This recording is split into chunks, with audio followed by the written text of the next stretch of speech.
Another alleged contradiction is between the birth accounts of Jesus in Matthew 1 and 2 and Luke 1 and 2. The biggest complaint seems to be about the trip to Egypt that was described in Matthew 2 and how that can fit with the chronology given by Luke. Nativity scenes usually have the shepherds and the magi both present at the manger. That's wrong. In Matthew, where the magi come, they find him in a house, not at the manger. So the magi and the shepherds do not come at the same time. Further, when Herod orders the killing of the children in Bethlehem, it's 2 years old and younger. So Jesus could be as old as 2 when the magi visit. Matthew calls Jesus a young child at that point, while Luke calls him a baby. That's further evidence that these are not describing the same time frame. So Luke describes Jesus being born, him being taken to Jerusalem, and then back to Nazareth. All this happens within a few weeks of his birth. The biggest sticking point seems to be why, when Joseph brings the family back from Egypt, is his first thought to go to Bethlehem, but then he's afraid to go to Bethlehem, so he goes and settles in a place called Nazareth. Why that? Why wasn't he going back to Nazareth if Nazareth was their home? I see two plausible reasons for this, both related to the idea that they moved to Bethlehem after Jesus' birth and after they went back to Nazareth. Now, why might they have done that? I can think of a few reasons. One, the stigma to Mary of people not believing that her baby was born of a virgin. So they may have left Nazareth to get away from the social stigma.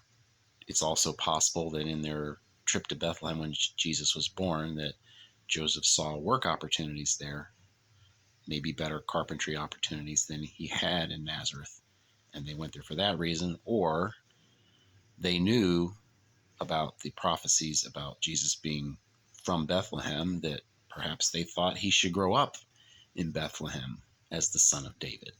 Have no proof of any of these things, but they certainly are plausible solutions that don't leave us with both an affirmation and a denial of the same proposition at the same time and in the same sense. So if they did indeed move to Bethlehem, it makes perfect sense that after fleeing to Egypt and then finding it's time to come home, their first thought is to go back to Bethlehem where their home is.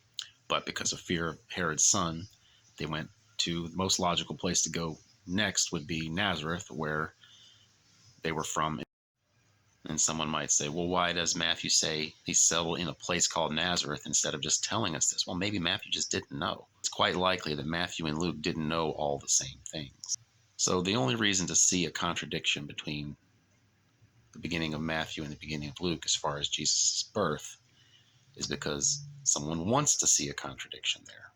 The other alleged contradiction in the early chapters of Matthew and Luke is the genealogies of Jesus. A couple things that are important to note. We like to use the term father, grandfather, great-grandfather to specify the number of generations between one person and an ancestor. They generally just use the word father. So if you wanted to refer to my great-great-grandfather Wallace, you could still call me Brian, son of Wallace. And that would not be wrong. In fact, let's say someday I actually became interesting and someone wanted to talk about my connection to the state of Ohio. Well, I moved to Ohio in 2000, but my great-great-grandfather Wallace moved from Ohio to Virginia in the 1800s.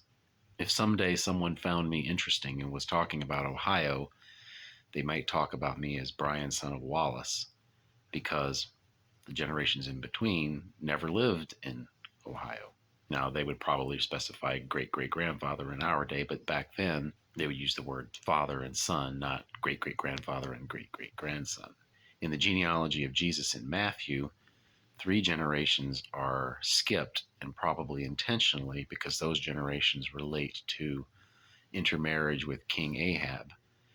And there was a curse pronounced on Ahab's family to the 4th generation. So it would make theological sense for Matthew to skip over those 3 generations.